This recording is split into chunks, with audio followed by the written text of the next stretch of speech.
Welcome to Resiliency Redefined. I'm your host, Robyne, and I am thrilled to share with you information about resiliency, well-being, performance, education, business, parenting, and everything in between.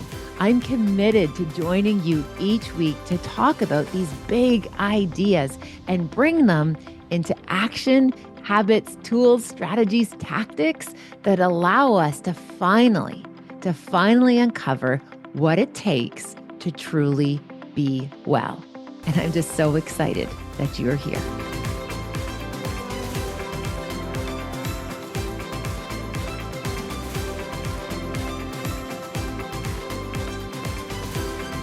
Welcome back. I'm excited to have you here on this episode of Resiliency Redefined.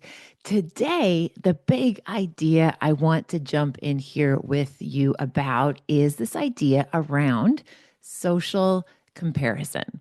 So actually, it was fascinating. So just this morning, I was talking to a dear friend and we were talking about this idea about how, we can be having like a really great day. Things could be going pretty positive. And then all of a sudden on, some level, we might notice that like our mood tends to shift, or perhaps we notice that we're noticing that we're carrying all of a sudden this little bit of this feeling that doesn't feel so great. And when we pause and retrace our steps, like, where did I pick up this mood? Where did I pick up this emotion? Where was I like triggered or where was I activated? What my friend was able to share with me, so often she notices for her in her situation, it's because she's engaged in some form of comparison. And that is this like part, that's that like behavior that she notices, like definitely pulls us away from our feelings of being competent, steady, like we're on the right path. So I thought I would love to spend the next 20 minutes with you sharing some thoughts around why do we do social comparison? What does it serve? And what can we do to perhaps mitigate some of those like rougher edges about how it really impacts our mood? So, if you also happen to be someone who sometimes gets pulled into that trap of social comparison, this episode is for you too. So, taking a moment to think about, okay, what actually is social comparison? And yes, we'll talk lots about how like social media is exacerbating this, but essentially the idea, we are social beings. We are created to be in community. It is the best chance of our survival to be able to fit in within the group. And when we are in these groups that are actually like immediately in our surroundings, or even we know are out there, and again, with social media, that's that, oh my gosh, the expanse in which we have things to compare ourselves to, it's so exaggerated to what it was like even say 20 years ago, let alone 1,000 years ago or 2,000 years ago. So we are these social beings, these sentinel beings, these social sentinel beings, and part of our survival is being able to fit in, being able to be able to navigate our resources, to be able to be included in the group. So we are like wired to compare ourselves to other people because we have to kind of essentially know where we stand. And what the research shows from an evolutionary perspective, this is wildly functional. Like social comparison keeps us alive. It keeps us ensuring that we have resources coming in and we're doing okay. Now, I remember when I was teaching first year psych, maybe it was second year psych, social psych, we used to unpack social comparison also with the thread of jealousy and what that meant. And I feel like I just remember my students getting so excited to like understand this.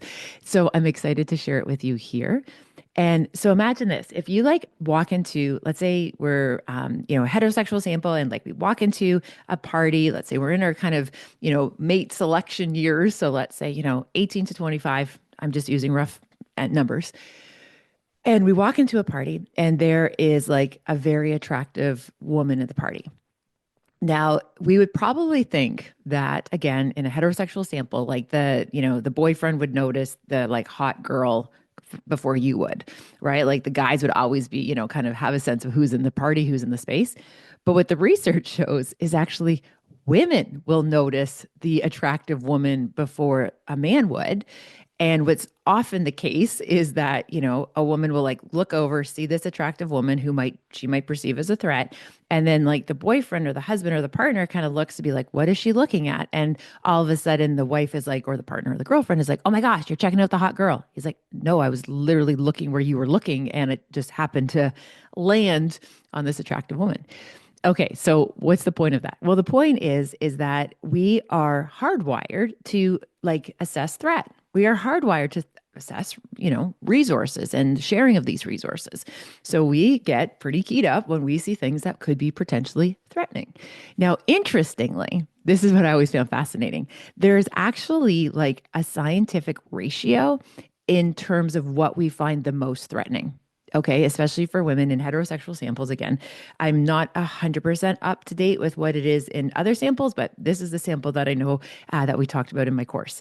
And what would happen is that it was actually the like shoulder to hip waist ratio. Depending on what the shoulder to hip waist ratio is, it's like perceived as more threatening or less threatening. And this is exacerbated for men.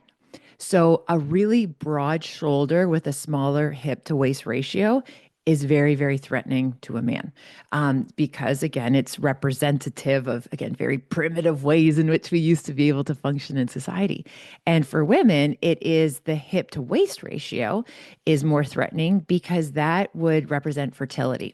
So again, I love the fact that like we are hardwired to be able to see things from a resource perspective that are threatening. Now, as we've evolved, obviously, like we're not, in that kind of period of our evolution anymore, but there's like lingering effects that still are there.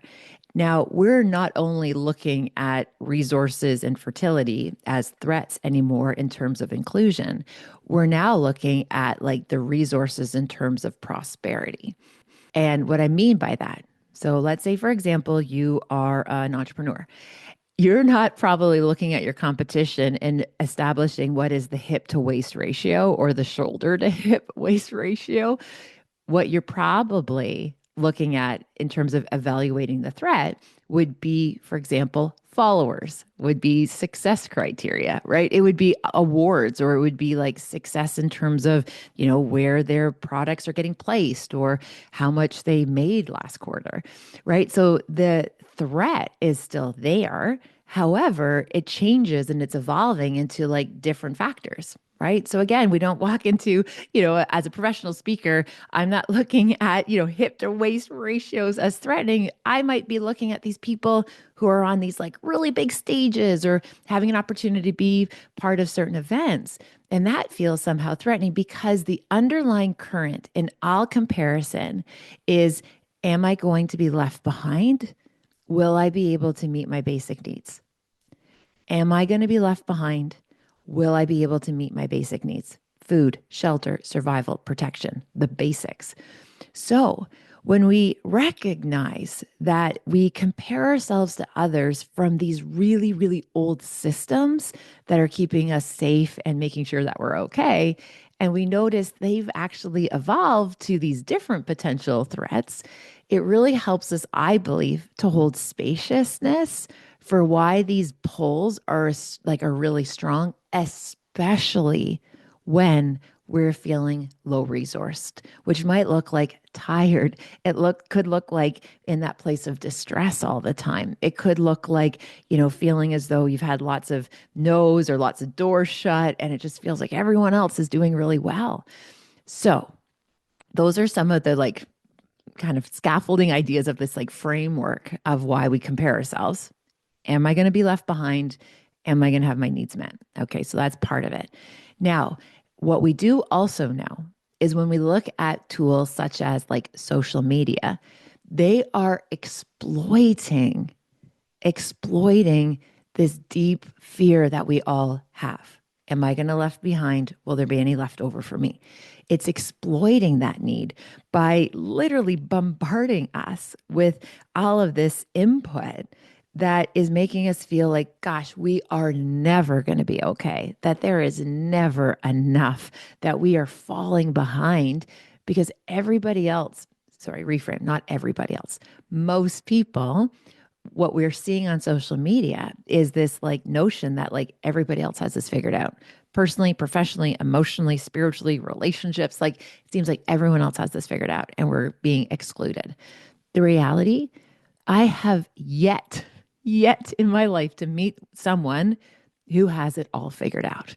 And I have the opportunity to meet with some really cool people and even people who I would hold with the highest esteem. Like, I mean, like literally, like the Dr. James Rouses of the world, the Dr. Greg Wellses of the world, right? Like some of these remarkable people I know that they still are learning. They're still growing. They're still evolving. And so even when we think that we've got this like top like pinnacle of success, there's still room. There's still things that are going on. We don't see the whole picture. So my gentle invitation to get us started on this first is just to hold space that comparing ourselves is completely normal. What we do with the feelings, what we do with the behaviors after is going to be where we're going to get the best impact. And it could help us or it can hinder us, depending if we let those thoughts run wild versus that little bit of mental discipline, that little bit of perspective to be able to keep them in the containers that they really belong in.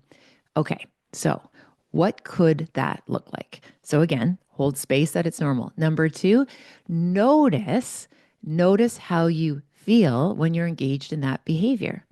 See if you can catch yourself before you go too far down that social media comparison, that social comparison in general. Because again, what we are seeing is not necessarily reality. It is this curated highlight reel. It is a filtered, curated highlight reel of successes. And we're not seeing all the parts and pieces underneath or behind the scenes, even in the pulling back the curtain and the even then the hey, get ready with me, right? Like, no, like there's still this other part of this person's story or experience that we're not privy to. And that's okay. We don't need to know everything about everyone. It's just to recognize we have this social construct of an image, of this external facing image. So noticing when you're engaged in that comparison for harm, when it's hurting you, when it's hindering you, when it's sending you those markers and those pieces of information where you're interpreting it in the way of I'm not enough, or I'm not successful enough, I'm not wealthy enough, I'm not healthy enough, I'm not smart enough, whatever that enough is. When you notice that, I want you to just catch it, right? Catch that comparison and do a wee bit of a reframe. Now, recently, I remember talking to someone about this notion that, self-awareness is a huge super skill that we need in our lives right now. You're absolutely right. Self-awareness is a wild skill that we need. However, if you consider yourself self-aware, but you're only noticing what's wrong with yourself, you're not self-aware. You're mean. That's what I think. If you only notice what is wrong with you and what you're not doing right or what you don't have enough of, you are not self aware. You're actually just being mean to yourself. Because truly self aware means, yeah, I see where my edges are. I see where my growth points are, things I need to improve, recognizing mistakes, 100%. But it also notices the good. It notices the development, the growth, the healing, the just the character, the integrity. So if you're only looking at yourself with these harsh eyes of judgment and criticism and unworthiness, you're not actually self aware because you need to also be able to see your gifts, your talents, your skills, your efforts, and your innate value simply because you exist. So I want you to hold space for both sides, all of it, that big, messy middle included, where some days I feel like it, some days I do not feel that way, holding space for all of it. We are perfectly and uniquely created in our own essence, and that's all of it. All right, all the parts. So noticing when we are comparing, recognizing it's normal, recognizing when we're using it and it's almost like it's exaggerating the negatives and we're not really seeing the positives. The other piece too that I would encourage you to think about is that if you are able to compare yourself to yourself, you're going to have the insight to notice those gains better. You'll have the insight and the awareness to notice the improvements, the growth, the healing. Now, what I mean by that is if you look at yourself and be like, okay, so let's say you are in a difficult conversation and you like avoided this difficult conversation for like a week. It was like gnarling away at you. It was like festering away. You ignored it, like you put it off, you protested, you procrastinated for a whole week. And let's say the next time that you are faced with a difficult conversation, you maybe ignored it, avoided it, put it off, protest, whatever it is, procrastinate for maybe 3 days. That is improvement. That, my friends, is growth. So recognizing it's not about being perfect. It's like, wow, before I would like avoid that for 7 days or maybe 10 decades, a decade, whatever. Now I'm facing those challenging conversations with a little bit more urgency because I know on the other side of it is where I want to be, right? Nobody wants to be in front of a difficult conversation. We want to have it in the past tense. So if you decrease that volume or that time by a couple days, you're on the right track. Or let's say you notice you have a big emotion of anger, and let's say you don't express it. You don't digest your anger. You just let it fester away. But next time you feel anger, you actually let yourself be angry. And the way that I have framed this with my kids, it's like, hey, you can be angry, but that doesn't mean or you can be mad, but you don't be mean, right? So it's how do we behaviorize or how do we operationalize or activate the feeling with that behavior? You can be mad, but don't be mean. So again, feel your mad, feel your anger. Now, one of the things that's so fascinating, just on that little note about anger or being kind of mean, well, mean is this notion of this, we're mad, but mad is that root of anger. Why do we feel that way? Because there's an injustice. The part of you that's angry, I believe, is one of the parts that loves you the most and is trying to protect you the most because it is willing to stand up for you. Your anger, that part of you that's angry, that is the part of you that loves you so desperately that it is willing to push against the group or whatever's going on or that person because it wants to protect you. And what's interesting, I get asked this so often, Robyne, especially as women, how do we let go of anger? First of all, you're going to feel it. I want you to feel angry. And then you know what? What is anger meant to do? Push away, right? Break through the barrier or push away from it. So it's one of the best ways to like expel or digest anger. Push things. I kid you not. Literally push things. Have you ever seen like in workouts where people are like literally like pushing a tire or they're like, pushing, we, in basketball, there's a drill where we take pennies and we actually have the athletes like slide them on the floor with their hands. Okay. Let me explain that a little bit more for folks who are like, pardon, what was that? So if you imagine like you're in like bear, so you're like on your all fours, but your knees are slightly off the ground. So you're like, I guess you're on your toes and your hands. Yep, that's right. Put your hands on pennies and you actually like slide the pennies across the floor.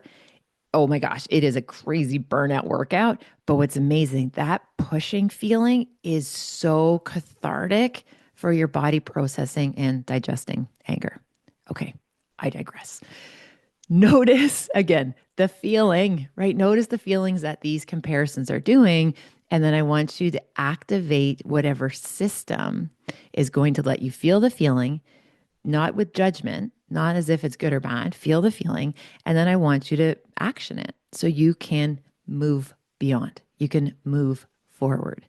So, to kind of land this plane, like I tried to do in the 20 minutes, social comparison is so incredibly normal. It's in our bones. It's in our processes, in our mental capacities. This is what we do. What we feel as a result of how we're comparing ourselves. This is where you have a little bit more agency to play around with it. Okay. And be your own scientist. Explore what does it feel like when you are in those positions, when you're perhaps comparing yourselves, and how do you hold space to recognize it's normal, but not get like, not like don't marinate in your discomfort, right? Like don't marinate in your misery. Feel the feeling and then just be like, wow, I caught myself there. I'm going to do a shift. And the best way to do any type of a mental shift is like change your environment. So if you're on that device, put the device, go outside, or do something that's not compatible. So, for example, if you notice you're on the phone and you're scrolling, do something with your hands that doesn't allow you to hold your phone in your hands at the same time, like washing dishes or making snowballs or maybe baking cookies. Like just do something with your hands that makes holding your phone and scrolling like really hard to do, or what we call an incompatible behavior. Okay, so that's a lot coming at you at first thing in the morning. I do hope that that lands and it resonates with you. You are not alone in the social comparison camp. It's what we do to survive, but we want to make sure that we're using it in such a way that isn't actually hindering our growth and our healing and our development, that it's helping us. And the last little tidbit that I want to share with you, and this is what I shared with the group last week in Whistler. And oh my gosh, the group in Whistler, my Be the Better Broker group, Dustin's group. Oh my goodness, you guys are remarkable humans. It was such an honor and a joy to be with you last week. One of the things that we talked about with some of the folks there, people at the bottom are competing, people at the top are collaborating. So my invitation for you is when you notice like, wow, look what that person's doing. Like instead of being like, oh, they're just so lucky. Well, no, they worked their asses off for it. That's one thing that I know to be true. Yeah, instead of saying, wow, they're just so lucky or they get all the breaks, I want you to ask yourselves, how can I be part of that group? How can I be a collaborator and a contributor with people like that? Because I want to learn more. I want to grow. I want to elevate my learning. I want to elevate my career. I want to be able to show up better for my family, whatever it is. When you see someone who is in a place where, you know what, even from the outside, it looks like, you know what, they're doing something right. I want to learn from them. I want to grow. I want to like get that kind of idea of what they're doing because I want more of that in my life as well. Ask, reach out, connect with them, be willing to be the student to that master behavior. Because I tell you, the people at the top are collaborating and we will go farther when we raise each other up. So remember, cheers to the tides that raise all the boats. Have a wonderful day. Take good care. And please, please, please keep asking me your questions. I love being able to put a wee bit of psych, a little bit of behavior, and lots of love behind some of the suggestions and ideas that I share for you. So have a lovely day, and I'll connect with you next time.